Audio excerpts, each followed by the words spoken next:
الحمد لله وحده والصلاة.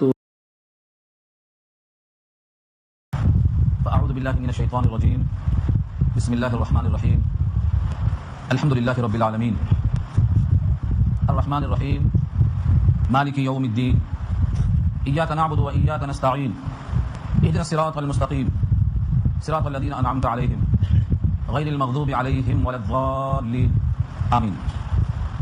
صدق الله العلي العظيم وصدق رسوله النبي الكريم ونحن على ذلك من الشاهدين والشاكرين. اللهم ألهمنا رشدنا وأعذنا من شرور أنفسنا. اللهم وفقنا لما تحب وترضى من القول والفعل والنية. رب اشرح لي صدري ويسر لي أمري واحلل عقدة من لساني يفقهوا قولي. آمين یا رب العالمین. محترم حضرات، معزز سامعین، محترم خواتین، میری ماؤں اور بہنوں، ملی بھائیوں، پیارے بچوں، تلاوت کی ہوئی سورت کا نام سورۃ الفاتحہ ہے. سورہ فاتحہ کے ایک نام نہیں بلکہ 14 نام ہیں. ہر نام کی ایک وجہ ہے. جس طرح اللہ تعالیٰ کے صفاتی نام 99 ہیں اور ہر نام کی ایک وجہ ہے، ایسے ہی سورہ فاتحہ کے 14 نام حدیث میں آئے ہیں اور ہر نام کی ایک وجہ بھی ہے. اس میں سے ایک نام ہے فاتحہ، سورۃ الفاتحہ. فاتحہ کے معنی کھولنے والی، اس میں فاعل ہے. جو چیز بھی کھولی جائے اس کے لیے مادہ فتح آتا. فاتح کسی شہر پر قبضہ کر کے اپنے لیے کھولنے والا، اس کو فاتح کہتے ہیں. مفتوحہ اسے کہتے ہیں جس پر قبضہ کر لیا جائے.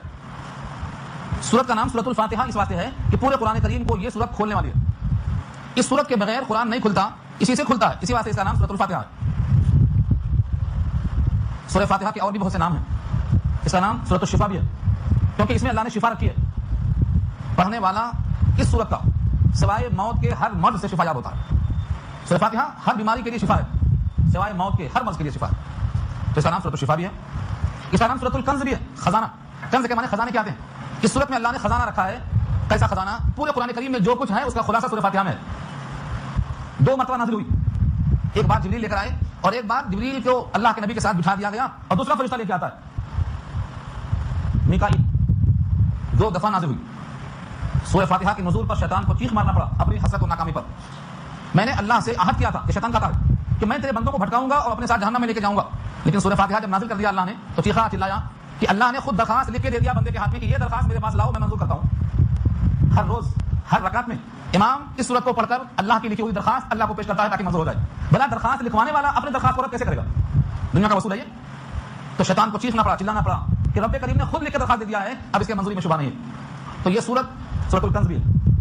اس طرح مختلف اس کے نام آئے ہیں، ہر نام کی ایک وجہ. آج ایک ہی محفل میں آپ مکمل سورہ فاتحہ کو جذب کرنے کی کوشش کریں. ویسے اس سورت کو ہم 2 گھنٹے میں بیان کرتے ہیں تاکہ ایک ایک لفظ آپ کو ہم سمجھا سکیں. لیکن پہلا دن ہے، 2 گھنٹہ پتہ نہیں آپ بیٹھنے کی عادت رکھتے ہیں کہ نہیں رکھتے ہیں، مجھے نہیں معلوم. اس سورہ فاتحہ میں کل 7 آیتیں ہیں. 7. اس میں کسی کا اختلاف نہیں ہے، 7 آیتیں. 7 کو عربی میں کہتے ہیں سبع. 5 اور 2 7 سبع. اسی لیے اس سورت کا ایک نام ہے سبع مثانی، 7 آیتوں والی وہ سورت جو بار بار پڑھی جائے. وَلَقَدْ آتَيْنَاكَ سَبْعًا مِنَ الْمَثَانِي وَالْقُرْآنِ الْعَظِيمِ. قرآن عظیم کے ساتھ ساتھ ہم نے آپ کو ایسی سورت دی ہے جو سبع مثانی ہے، 7 آیتوں پر مشتمل ہے، بار بار پڑھی جاتی ہے. تو سبع مثانی بھی ہے. اس سورت کا نام اللہ نے صلاۃ کہا. صلاۃ کیونکہ صلاۃ کے معنی آتے ہیں دعا کے. یہ سورت پوری دعا ہے. ایک حدیث قدسی میں اللہ فرماتے ہیں، حدیث قدسی کسے کہتے ہیں؟ حدیث قدسی کہتے ہیں کہ اللہ نے فرمایا لیکن الفاظ رسول اللہ کے ہوں، اس کو حدیث قدسی کہتے ہیں. اللہ بندوں سے فرماتے ہیں لیکن الفاظ اللہ کے نبی کے ہوتے ہیں، اس کو حدیث قدسی کہا جاتا ہے. فرمایا قیل للنبی صلی اللہ علیہ وسلم مسلک المستقیم. پوچھا گیا نبی صلی اللہ علیہ وسلم سے صراط مستقیم کیا ہے؟ قال ما انا علیہ واصحابی. کہا میں جس پر ہوں اور میرے صحابہ. اصل حدیث کا مضمون شروع ہوتا ہے مسند امام احمد کی روایت سے. قسمت الصلاۃ بینی و بین عبدی نصفین ولعبدی ما سأل. میں نے صلاۃ کو تقسیم کر دیا ہے میرے اور میرے بندے کے درمیان آدھا آدھا، اور بندے کے واسطے میں نے لکھ دیا ہے جو بندے نے مانگا. یہاں سے حدیث شروع ہوتی ہے. قسمت الصلاۃ، میں نے نماز کو تقسیم کر دیا. یہاں صلاۃ کسے کہا؟ سورہ فاتحہ کو. پوری نماز صلاۃ ہے لیکن پورے نماز میں سے ایک جز قراءت سورہ فاتحہ ہے، اس کو صلاۃ کر دیا. یعنی کل کا نام جز سے حاصل کر لیا. کل کیا ہے؟ صلاۃ، رکوع، سجدہ، قیام، سب کا مجموعہ. اس میں سے ایک حصہ کیا ہے؟ قراءت، پڑھنا سورہ فاتحہ. تو ایک جز کا نام صلاۃ رکھ دیا کیونکہ اس کے بغیر صلاۃ ناقص، اس کے بغیر صلاۃ مکمل نہیں. اسی واسطے امام شافعی فرماتے ہیں کہ سورہ فاتحہ پڑھنا فرض ہے، لیکن امام اعظم فرماتے ہیں مطلق قرآن پڑھنا فرض ہے. فقرؤوا ما تیسر من القرآن. سورہ مزمل پارہ 29. جہاں سے یاد ہو پڑھ لو. فرض ادا ہو جائے گا، یہ اللہ کا حکم ہے. اور سورہ فاتحہ کا پڑھنا واجب ہے، فرض نہیں. اور واجب کہتے ہیں جس سے نماز کامل ہو جائے، اور نہ پڑھے تو نماز ناقص اور واجب الاعادہ ہو جائے، اور غلطی سے چھوٹ جائے تو سجدے سہو سے ادا ہو جائے. تو اللہ کی طرف سے اس حدیث پاک میں نبی فرماتے ہیں کہ میں نے نماز کو یعنی سورہ فاتحہ کو تقسیم کر دیا ہے بندے اور اللہ کے درمیان، آدھا آدھا. اب دیکھنا یہ آدھا کہاں کہاں ہے، آدھا کہاں کہاں ہے، کون سے مقام پر آدھا کہاں، یہ دیکھنے کی ضرورت کیوں پیش آئی. امام شافعی رحمۃ اللہ علیہ فرماتے ہیں سورہ فاتحہ شروع ہوتی ہے بسم اللہ الرحمن الرحیم سے، پہلی آیت بسم اللہ الرحمن الرحیم ہے. امام اعظم فرماتے ہیں سورہ فاتحہ شروع ہوتی ہے الحمدللہ رب العالمین، یہاں سے شروع ہوتی ہے. اب آدھا کہاں ہے جب معلوم ہو جائے گا تو اس آدھے کو دیکھ کر اندازہ ہو جائے گا کہ شروع میں کتنا ہے اور آخر میں کتنا ہے، تبھی تو آدھا معلوم ہوگا. پوری آیتیں 7 ہیں تو آدھا کہاں ہوگا، 3.5 آیت ادھر اور 3.5 آیت ادھر. اگر وہاں آدھا ہے تو سمجھ لو کہ سورہ فاتحہ شروع ہوتی ہے الحمدللہ سے، اور اگر شروع میں 4.5 آیتیں ہو گئی تو سمجھ لو 4.5 نہیں ہو سکتی، آدھا وہیں ہوگا جہاں پر 3.5 ہو. اس لیے ہمیں یہ حدیث قدسی پڑھنا پڑ رہا ہے تاکہ آپ کو معلوم ہو جائے کہ اللہ کے نبی نے سورہ فاتحہ کو آدھا کہاں بتایا. قسمت الصلاۃ، نماز کو میں نے تقسیم کر دیا، بینی و بین عبدی نصفین، میرے اور میرے بندے کے درمیان آدھا آدھا. ولی ما سأل، اور میرے بندے کے واسطے لکھ دیا جو بندے نے مانگا. در حقیقت مانگا نہیں، وہ تو درخواست اللہ نے خود لکھ دی ہے، وہی مانگے گا بندہ. اور جو اللہ نے سکھلایا ہے مانگنے کے لیے اس سے بہتر چیز مانگی نہیں جا سکتی، اس سے بہتر چیز انسان مانگ نہیں سکتا. اللہ کے خزانے کی سب سے قیمتی چیز سکھا دی اللہ نے مانگنے کے لیے. فإذا قال العبد، اور جب بندہ کہتا ہے الحمدللہ رب العالمین، قال اللہ عز وجل حمدنی عبدی، جب بندہ نماز میں کہتا ہے الحمدللہ رب العالمین تو اللہ کی طرف سے جواب ملتا ہے کہ میرے بندے نے میری حمد بیان کی. وإذا قال العبد الرحمن الرحیم، جب بندہ کہتا ہے الرحمن الرحیم تو جواب ملتا ہے قال اللہ عز وجل اثنى علی عبدی، میرے بندے نے میری ثنا بیان کی. وإذا قال العبد، اور جب بندہ کہتا ہے مالک یوم الدین، قال اللہ عز وجل مجدنی عبدی، میرے بندے نے میری بزرگی بیان کی. وإذا قال العبد إياك نعبد وإياك نستعين، قال الله عز وجل هذا بيني وبين عبدي نصفين ولعبدي ما سأل. اللہ فرماتے ہیں میرے بندے نے یہ آیت میں آدھا میرے لیے آدھا اپنے لیے پیش کیا ہے. اس سورہ فاتحہ کی جو آیت ہے إياك نعبد وإياك نستعين، یہ میرے اور میرے بندے کے بیچ آدھا آدھا ہے. إياك نعبد اللہ کے لیے اور إياك نستعين بندے کے لیے. یہ آیت بیچ میں سے اللہ نے کہا ہے میرے اور بندے کے بیچ میں آدھا آدھا ہے. اب اوپر کی 3.5 آیتیں ہو گئی اور آخر کی 3.5 آیتیں بچتی ہیں اور 7 آیتوں میں اتفاق ہے. یہ حدیث کو ابھی آپ نے خاکہ بنایا کہ یہ صلاۃ ہے، اس کا نام سورہ صلاۃ بھی ہے، اور اس کا آدھا إياك نعبد ہے. إياك نعبد تک بندے کے لیے بندے نے تعریف کی ہے اللہ کی، اور آخر میں بندہ مانگنے کے لائق بن جاتا ہے جب دیکھتا ہے کہ زمین ہموار ہو گئی، تعریف کیا، شکر کیا، خوبیاں بیان کی، بزرگی بیان کی، وعدہ ہو گیا، اب مانگ بیٹھا کہ اب دے دو. اب کیا مانگا؟ ان چیزوں کو جاننے کے لیے ہم لفظوں پر آئیں گے پہلے، تاکہ آپ لفظوں کے ساتھ ساتھ چلیں، تاکہ معلوم ہو جائے کہ اللہ نے بندے سے اتنا خوشی کا اظہار کیوں کیا. سورہ فاتحہ الحمد سے شروع ہوتی ہے، لیکن قرآن کا اصول ہے کبھی بھی قرآن کریم پڑھا جائے تو بسم اللہ اور اعوذ باللہ دونوں پڑھنا واجب ہے. دنیا کے سارے کام بسم اللہ سے شروع ہونا کافی ہے. دنیا میں ایک ہی کام ہے جو بسم اللہ سے کافی نہیں ہوتا، اس کے لیے اعوذ باللہ بولنا ضروری ہے، اور وہ ہے قرآن کریم کا پڑھنا. کیوں؟ کھانا کھایا تو بسم اللہ کافی ہے، دروازہ کھولا بسم اللہ کافی ہے، کوئی بھی کام کیا بسم اللہ کافی ہے. لیکن قرآن کھولنا ہے تو بسم اللہ کافی نہیں کہا. اللہ نے خود کہا اپنی کتاب میں فَإِذَا قَرَأْتَ الْقُرْآنَ فَاسْتَعِذْ بِاللَّهِ مِنَ الشَّيْطَانِ الرَّجِيمِ، جب تم قرآن پڑھنے کا ارادہ کرو تو اللہ کی پناہ میں آ جاؤ شیطان مردود کے شر سے، کیونکہ وہ تمہیں پڑھنے نہیں دے گا، تمہیں پڑھنے نہیں دے گا. تم سارے کام کر لو، بسم اللہ بولنے سے برکت آ جائے گی، وہاں تحفظ کی ضرورت نہیں ہے، لیکن قرآن پڑھنے کے لیے تحفظ چاہیے، ورنہ تمہیں پڑھنے نہیں دے گا. دنیا کے بہانے بتائے گا، دوا خانے جانا ہے، شادی میں جانا ہے، دوا خانے کے بعد وہاں جانا ہے، دنیا کے کام لگائے گا، قرآن پڑھنے نہیں دے گا. اس لیے جیسے اعوذ باللہ، میں اللہ کی پناہ میں آیا، من الشیطان الرجیم، شیطان مردود کے شر سے اللہ کی پناہ میں آتے ہی اس کا بستر گول، اب قریب نہیں آ سکتا، اب قرآن پڑھو. اس لیے اعوذ باللہ کو سمجھو پہلے. اعوذ میں پناہ مانگتا ہوں، باللہ اللہ کی، میں اللہ کی پناہ میں آنا چاہتا ہوں. کیوں؟ من الشیطان، شیطان کے شر سے بچنے کے لیے، کیونکہ شیطان مجھے نظر نہیں آتا لیکن میں شیطان کو نظر آتا ہوں. یا ایسا دشمن ہے کہ مجھ کو دیکھتا ہے، میں اسے دیکھتا نہیں. اس لیے میں ایسے ذات کی پناہ چاہتا ہوں جو لطیف خبیر ہے، سب پر نگاہ رکھنے والا ہے. شیطان مردود کے شر سے میں اللہ کی پناہ چاہتا ہوں. اعوذ باللہ من الشیطان الرجیم، یہ کلام پاک شروع کرنے کے واسطے ضروری ہے. جب آپ نماز میں یہ بھول جاتے ہیں تب شیطان کو موقع ملتا ہے. یاد رہے گا، نماز میں 3 رکعت ہوئی کہ 2 ہوئی کہ 3، یہ موقع اسے کم ملتا ہے جب یہ اعوذ باللہ میں آپ غلطی کرتے ہیں. اگر آپ اعوذ باللہ میں غلطی نہ کریں، شعور کے ساتھ نماز پڑھ لیں، اعوذ باللہ کہتے ہوئے اس کا احساس ہو کہ میں اللہ کی پناہ میں آنا چاہتا ہوں شیطان کے شر سے بچنے کے لیے، اب آپ کی نماز میں غلطی نہیں ہونے والی ہے. اللہ کی پناہ میں آنے کے بعد کوئی دخل نہیں دے سکتا. تو اعوذ باللہ کی اہمیت ہے. اس کے بعد دوسرا لفظ ہے بسم اللہ. بسم اللہ الرحمن الرحیم پورے قرآن کریم میں صرف ایک سورہ ہے، سورہ نمل. سورہ نمل میں سورت کا جز بن کے آیا ہے. سلیمان نے خط لکھا انہ من سلیمان و انہ بسم اللہ الرحمن الرحیم، انہوں نے اس کو استعمال کیا، نقل کیا اللہ نے. تو سورہ فاتحہ سے پہلے اعوذ باللہ اور اس کے بعد بسم اللہ، یہاں جز بن کر نہیں ہے سورت کا، بلکہ ہر 2 سورت کے درمیان فصل کرنے کے لیے بسم اللہ کا نزول ہوا ہے. ایک سورہ ختم، دوسرا شروع کرنا ہے تو بسم اللہ بتاتا ہے اس فرق کو. بسم اللہ کا ترجمہ کیا ہے؟ بسم اللہ میں جو بے ہے اس کے معنی آتے ہیں مدد اور ساتھ اور سے، یہ سب معنی آتے ہیں بے کے. اور اسم کے معنی نام، اسم اسم کے معنی نام، مسمک آپ کا نام کیا ہے؟ اسمی محمد، میرا نام محمد ہے، تو اسم کے معنی نام. اور اللہ تو اللہ کا ذاتی نام ہے. ذاتی نام سے مراد یہ ایسا لفظ ہے جو اللہ کی ذات پر اشارہ کرتا ہے. بقیہ جتنے نام ہیں اللہ کی صفات پر اشارہ کرتے ہیں.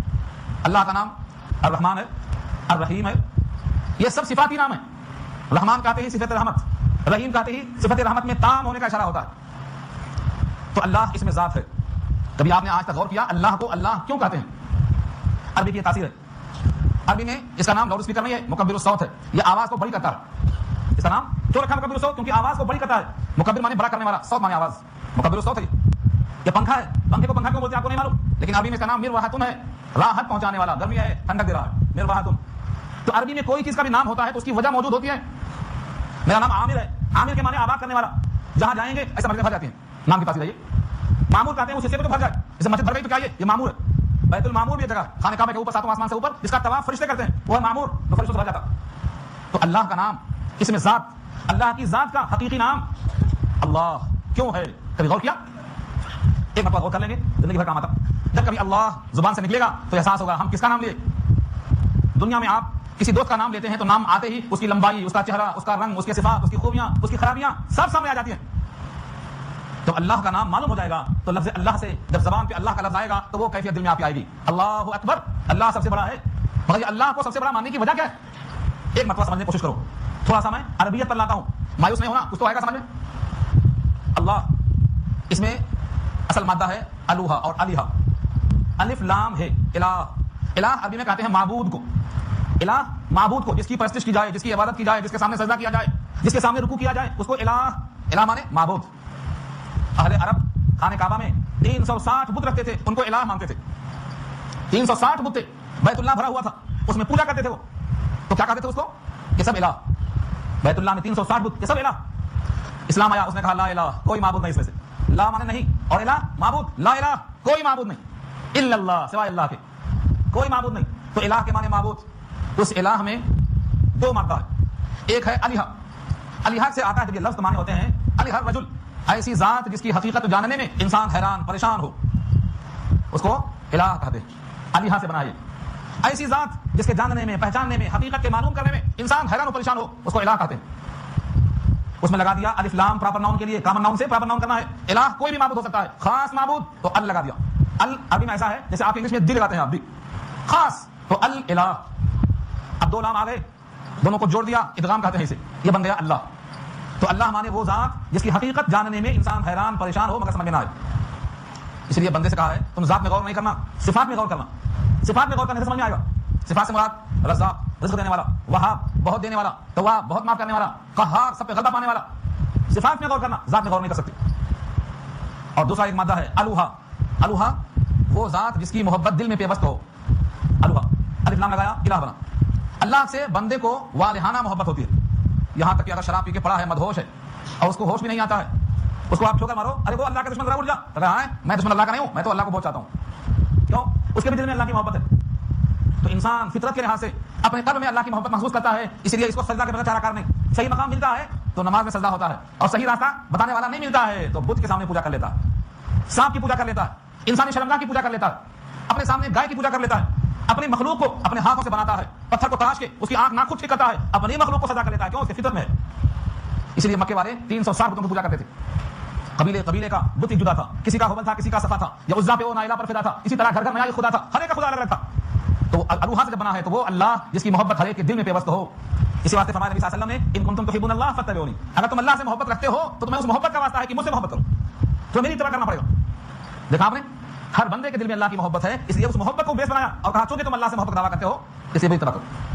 تو اللہ وہ ذات ہے جس کی محبت ہر دل میں ہو. اللہ وہ ذات ہے جس کی ذات کی حقیقت بندے کو محسوس نہیں ہو سکتی، صفات میں غور کرنا پڑے گا.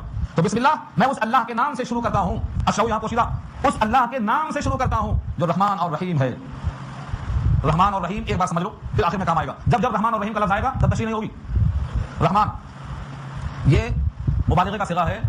رحمان کے معنی وہ ذات جس کی رحمت عام ہو سب پہ، اللہ کو مانتا ہو، اللہ کو نہ مانتا ہو. روٹی دونوں کھاتے ہیں، زمین سے نکلتا ہے. زمین سے غلہ نکالنے والا کون؟ وہ ایک ہی ہے جو مانتا ہے وہ بھی روٹی اسی سے کھاتا ہے، جو نہیں مانتا ہے وہ بھی روٹی سے کھاتا ہے. جس زمین پر موسیٰ کو غذا ملتی تھی اسی زمین پر فرعون بھی عیش کر رہا ہے. یہ رحمان ہے، ماننے والوں کو بھی دیتا ہے اور نہ ماننے والوں کو بھی دیتا ہے. اس کو صفت رحمان کہا. رحمان وہ ذات جس کی رحمت عام ہو، یہ میرا ہے یہ تیرا ہے نہیں، ہر بندہ سجدہ کسی کو کرتا ہو لیکن بندہ میرا ہے، بندہ پروری میری شان ہے، اس واسطے اس ذات کا نام رحمان ہے۔ اور رحیم کہتے ہیں وہ ذات جس کی رحمت تام اور مکمل ہو لیکن عام نہ ہو۔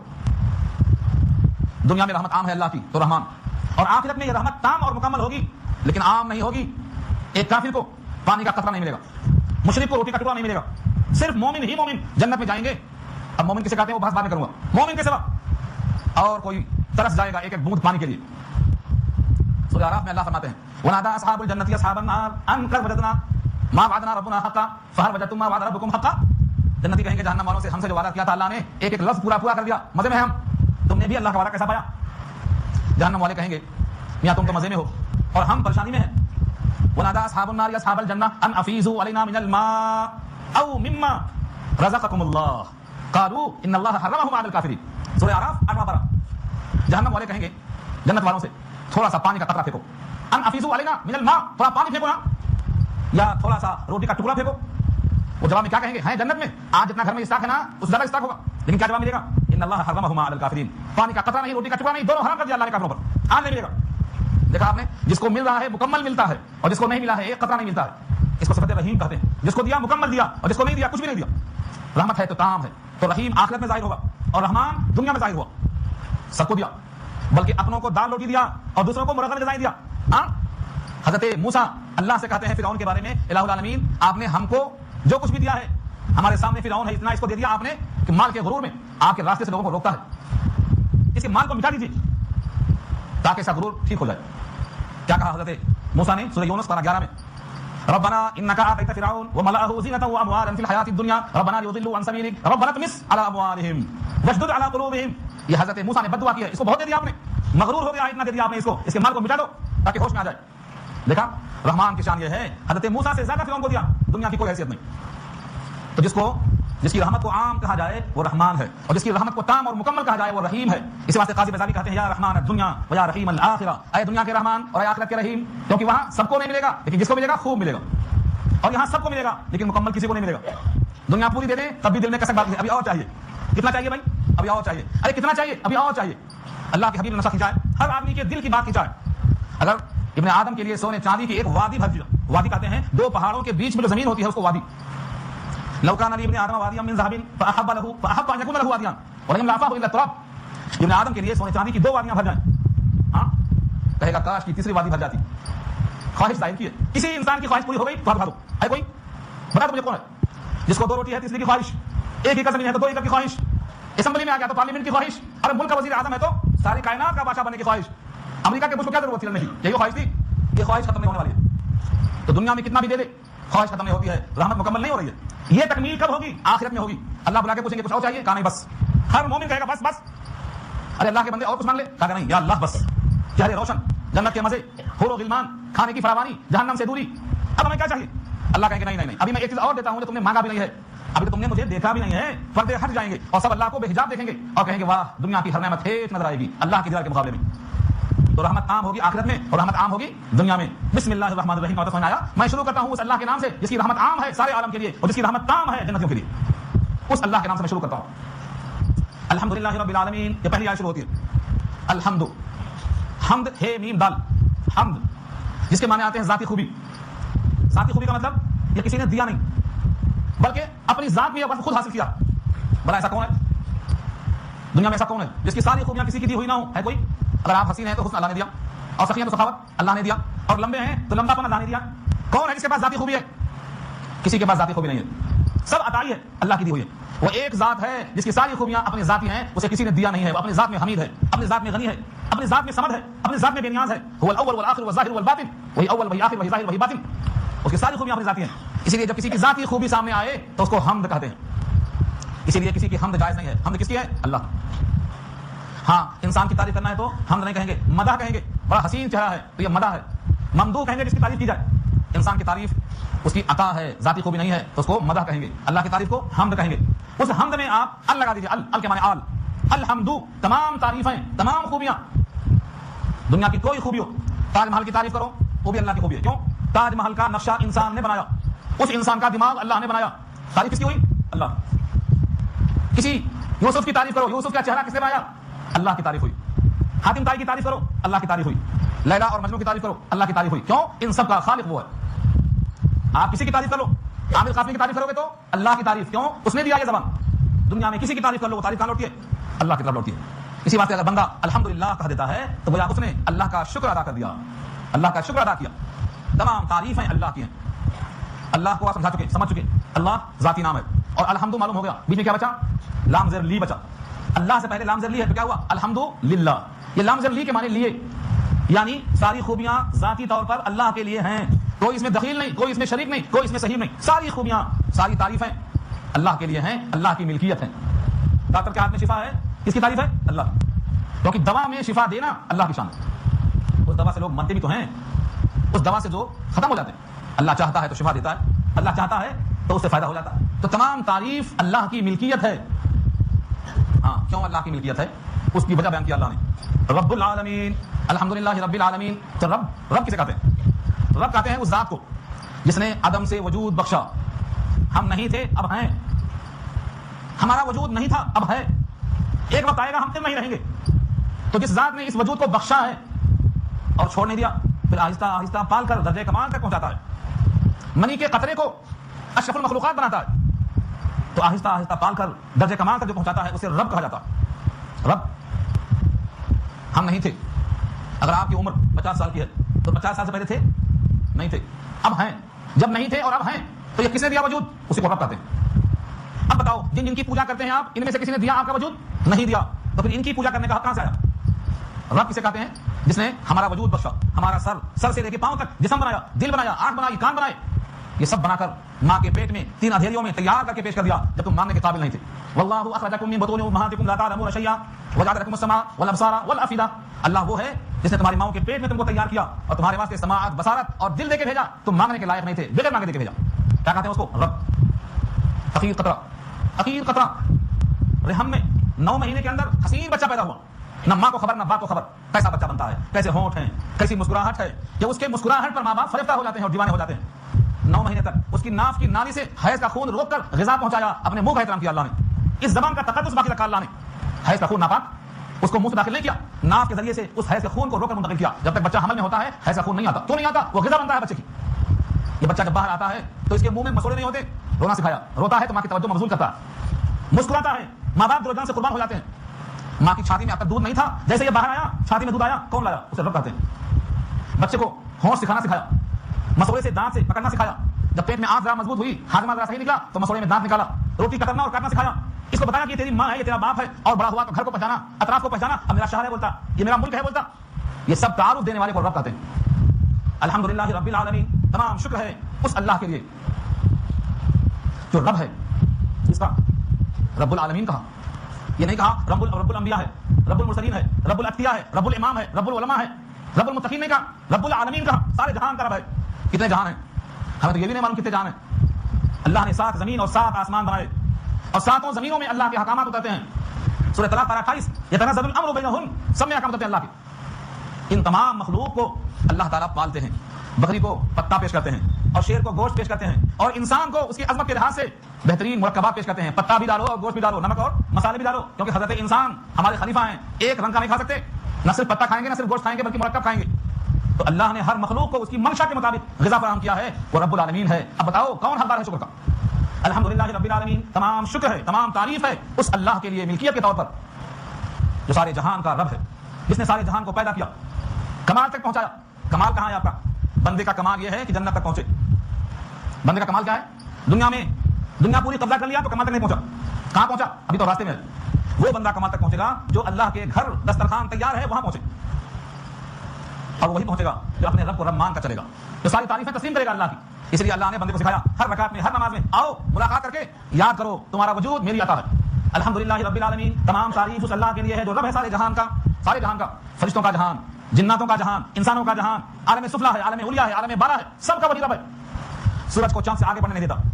لشم سے ينبغي لها ان تدرك القمر, مجال نہیں سورج کے آگے بڑھ جائے. یہ عالم ملکوت ہے. اللہ نے ہر ایک کو اس کی محبت میں رکھا ہے. سورج آگے نہیں, چاند پیچھے نہیں. کل فی فلک یسبحون, وہاں کا بھی رب ہے. انسان کو اس وقت سے جب ماں کے پیٹ میں رحم میں تھا نہیں, بلکہ جب یہ گیہوں کی روٹی میں تھا, جب چاول میں تھا, اور اس سے پہلے جب زمین کی مٹی میں ذروں میں تھا, اس وقت سے اللہ نے اس کا انتخاب کیا ہے کہ تجھے انسان بنانا ہے. وهو اعلم بكم اذ انشاكم من الارض واذ انتم اجنه في بطون امهاتكم. تم کو اس وقت تیار کرتا ہے جو تم زمین کے ذرے میں ہو. ذرے سے نکلتا ہے, غذا بنتا ہے, خون کا قطرہ بنتا ہے, اس کے بعد منی کا قطرہ بنتا ہے, پھر انسان بنتا ہے. یہ سب راستے کی منزلیں ہیں, یہ منزل نہیں سمجھنا. کوئی بچہ کہے ماں کے پیٹ میں بہت آرام ہے, اب میں باہر نہیں جاؤں گا, چلتی کیا اس کی؟ نہیں, 9 مہینہ ہوا باہر آنا ہے. اب یہاں کے بولتا ہے بہترین بنگلہ مل گیا ہے, اب یہاں سے منتقل نہیں ہوگا, نہیں 7 سال ہو گئے چلنا ہے. اب قبر میں جانے کے بعد بولتا ہے کم سے کم یہاں چھوڑ دو, نہیں سور پھونکا ہے, نکل کے باہر چلنا ہے. منزل نہیں ہے یہ. دھوکے میں ہے وہ لوگ جو راستے کو منزل سمجھتے ہیں. منزل نہیں ہے دنیا, یہ تو چلنے کی جگہ ہے. تو تمام تعریف, تمام شکر, تمام خوبی اس اللہ کی ہے جو سارے جہان کا رب ہے. ایسا سمجھ آ گئی؟ اب ایک بات اور سمجھا دوں پھر آگے چلتا ہوں. ایک ہوتا ہے رب, رے اور بے زبر رب, رب کی تعریف معلوم ہو گئی. اور ایک ہوتا ہے الف بے زبر اب, اب مانے باپ, اب ان باپ. اور رب جو عدم سے وجود میں لائے.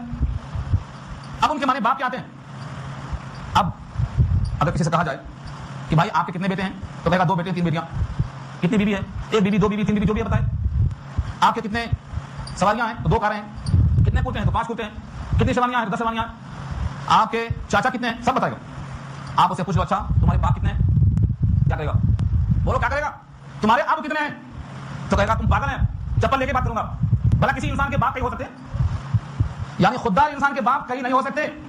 ہاں بے غیرت ہے, بے شرم ہے تو 2 باپ آ سکتا ہوگا. دیوس ہے تو 2 باپ 3 باپ ہوں گے اس کے.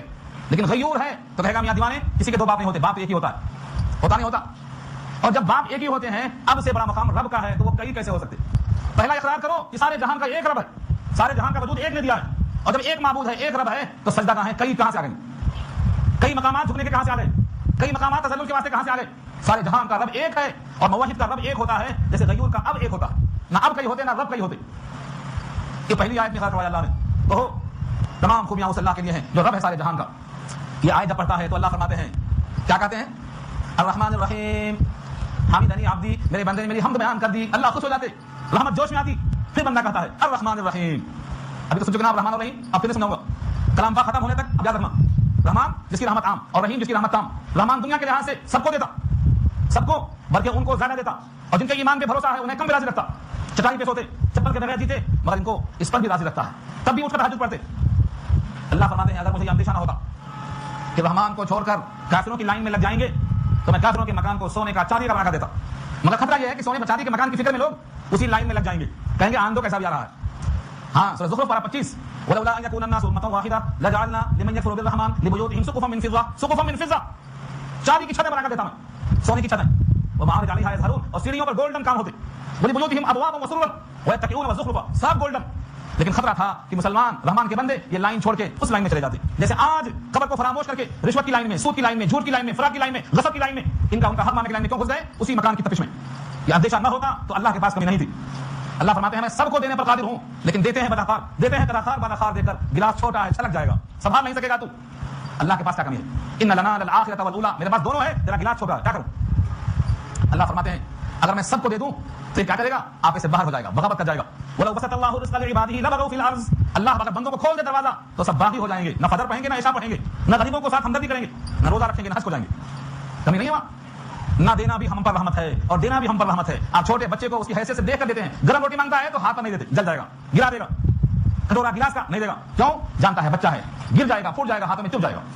کبھی نہیں اللہ کے پاس, دینے کا وعدہ ہے, ضرور ملے گا. اور ایک دن ایسا آئے گا کہ ہر کافر تمنا کرے گا کاش کہ ہم بھی مسلمان ہوتے. پارہ 14 کی پہلی آیت پڑھ لینا, ربما یود الذین کفروا لو کانوا مسلمین. کافر تمنا کریں گے کاش کہ ہم بھی مسلمان ہوتے, کاش کہ ہم بھی مسلمان ہوتے, تو آج محروم نہ ہو جاتے. دنیا کے 60 سال کے لیے آخرت کی دائمی نعمتوں سے محروم نہ ہو جاتے. لطف دنیا کے ہے کئی دن کے لیے, کھونا جنت کے مزے ان کے لیے.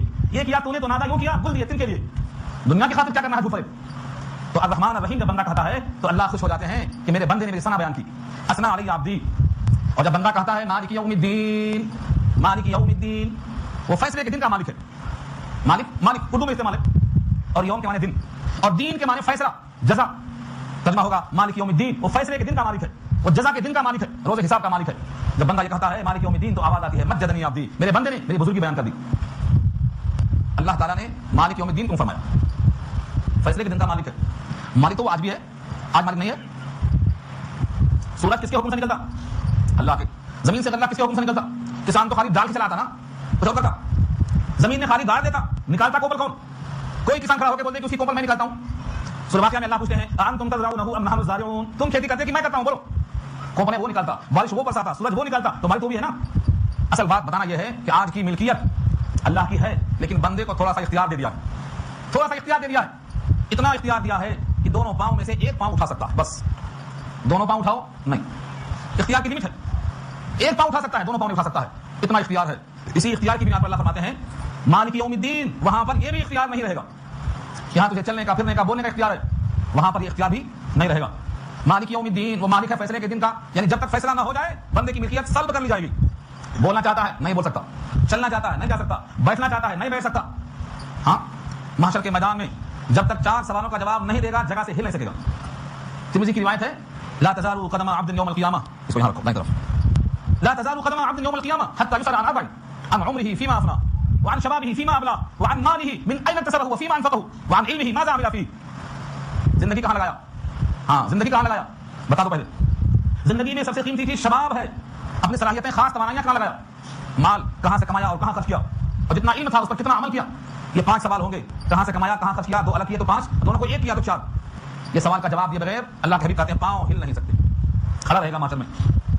تو اس دن اللہ کی ملکیت ایسی ظاہر ہوگی، بات کرنا چاہے گا زبان بند، سورہ یاسین یاد ہے، الیوم نختم علی افواہہم، منہ پہ تالا، بول نہیں سکتا، لا یملکون منہ خطابا، اسے بات کی ضرورت نہیں ہوگی، جب تک اللہ اجازت نہ دے دے ہاں بول میاں بول تب تک نہیں بول سکے گا، الا من اذن له الرحمن، مل گئی اجازت اب بول سکے گا۔ تو وہاں پر حقیقی ملکیت کا اظہار ہوگا، وہ مالک یوم الدین۔